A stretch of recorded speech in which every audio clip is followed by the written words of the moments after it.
one of my favorite staffers came into my office, and he sat down and he said, I have some news for you. Unless you change your behavior, we're all going to quit. It's a mutiny.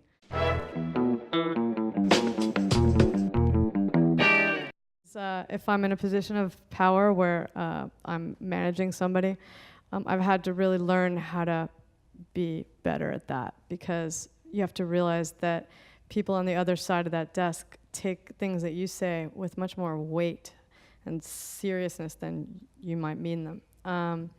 And I learned that lesson the hard way the first time in the 90s, early 2000, when I started my company, Media Bistro. And I had a very small, intimate office of fresh, out of college staffers. We had maybe 6 people there, because that's all I could afford. And nobody knew what their jobs were, because we were just making it up along the way. We didn't really know. We couldn't afford a real marketing person, so we had to kind of transform these students into marketing people, and we couldn't afford an events person, and we couldn't afford any of the job categories. So I would just hire, basically Play-Doh and mold it the way I needed it. At least that's the way I thought of it. No, I'm kidding. No, but that's how they felt, probably. So what happened was I was just driven to get a job done, and I just figured these are intelligent people, right? I hired them. They're intelligent. They went to school. They should be able to figure it out.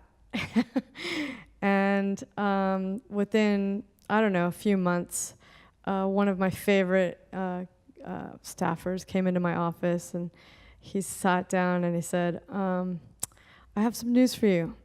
Unless you change your behavior, we're all going to quit. It's a mutiny. And that's how I learned that I really didn't know what I was doing, and I was making people feel unhappy and uncomfortable, because if I felt angry, I told them I was angry. If I felt they didn't do a good job, I told them they didn't do a good job. I mean, I just thought, hey, we're all peers here. We're all human. We make mistakes, but don't do that again. You're too smart to do that. And I didn't know how to create a buffer, and I didn't know how to behave in an office environment. So I would say that was probably one of my big mistakes, and I've had to really pull it back a lot all the time. I just have to constantly think about that, just behaving better in an office environment, in civilization.